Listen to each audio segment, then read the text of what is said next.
Emma Carver arrived at the small Seattle reunion with a smile that looked real from far away but faded the moment someone looked too closely. She stepped through the doorway of her best friend Lily's apartment, brushing off the light drizzle that clung to her coat. Inside, the room buzzed with warm laughter, quiet music, and the familiar scent of cinnamon tea. Everyone seemed relaxed and happy, everyone except Emma, who felt like she had walked in carrying a weight no one else could see. She removed her coat and tried to blend into the room, nodding politely as people greeted her. On the surface, she looked fine, maybe even confident. But the truth sat deep in her chest. She felt empty, stretched thin by long work hours, broken routines, and the quiet loneliness she never admitted to anyone. She had spent so long being the dependable one that she forgot how to notice her own needs. Daniel. Reed saw it immediately. He had known Emma for years. They met in college, stayed in touch afterward. And though life carried them in different directions, he always cared about her. Daniel wasn't loud or dramatic. He simply paid attention. And the moment Emma stepped inside, he noticed something different. Her eyes didn't shine the way they used to, and her smile didn't reach as far as it once had. He watched her from across the room as she tried to laugh at a joke Lily made. The sound came out soft, almost forced. Daniel set down his drink and moved through the crowd until he reached her side. "Hey," he said gently, touching her elbow in a friendly but cautious way. "You okay?" "You look a little tired." Emma hesitated. She didn't want to unload her feelings onto anyone. She had spent years building the habit of saying she was fine before anyone could ask. "I'm all right," she said, offering a small shrug. "Just long week." Daniel didn't push her, but he didn't believe her either.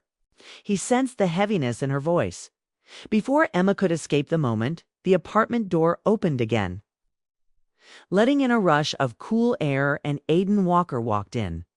Aiden was new to the group. He worked with one of Lily's friends and had been invited last minute. He greeted a few people, shook off the rain from his dark hair, and scanned the room with curious eyes. When his gaze landed on Emma, something in his expression shifted. He didn't know her, hadn't heard her voice. But he noticed the same thing Daniel did. The quiet sadness she thought she was hiding. There was something direct about Aiden, something quietly confident. He walked toward the group, introduced himself, and when he reached Emma, he offered a soft smile. "You look like someone who's trying not to think too hard," he said lightly. "I know that feeling." Emma blinked, surprised. How did a stranger see right through her in 1 second? The interaction made her chest tighten, not in a romantic way yet, but in a startled, vulnerable way. It had been so long since anyone noticed her inner world without her explaining it. She wasn't used to being read so easily, especially not by someone she had never met.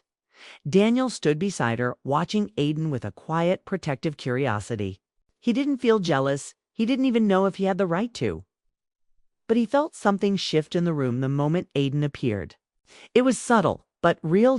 Emma moved to sit near the window, hoping the cooler air would calm her thoughts.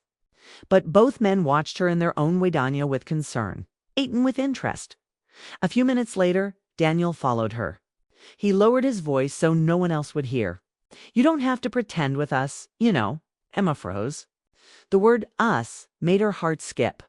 She didn't know why, but it felt like Daniel wasn't only referring to himself. She felt like he knew Aiden had noticed her too. Aiden soon wandered over as well, leaning casually against the wall near her seat. He glanced at her briefly and said in a softer tone, "Sometimes you can be surrounded by people and still feel alone. You don't look alone, but you look like you're trying not to be." Emma felt stunned, seen, exposed in the gentlest way possible. She didn't have an answer. She didn't even know what to do with this sudden attention from two different men, both kind, both quietly observing her like she mattered more than she realized. The room felt warm, comforting, full of life. But inside, Emma felt a ripple of something she hadn't felt in a very long time. This strange awareness that both Daniel and Aiden could sense her inner struggle. They weren't competing or trying to impress her. They simply saw her. And somehow that alone shook the quiet loneliness she carried. She looked out the window, watching the rain create soft patterns on the glass. wondering why two men who barely interacted with each other had both sensed the same thing about her. Why both of them felt drawn to understand a part of her she rarely showed. What Emma didn't know was this: both men cared about the kind of person she was. Both felt her sadness before she admitted it. And both, in their own ways, would soon become impossible for her to forget. The night continued, conversations flowed. But Emma's mind kept drifting back to one thought. Why did it feel like both Daniel and Aiden were seeing a version of her she had forgotten how to show? She didn't know it yet, but her life was about to change, and neither man would leave her. Heart untouched. After that evening at Lily's apartment, Emma couldn't stop thinking about Daniel and Aiden. Their presence lingered in her mind, like a quiet melody she hadn't realized she was missing. Life went on as it always did, with work deadlines, errands, and quiet nights in her apartment. But now, she found herself noticing small things. Her phone buzzed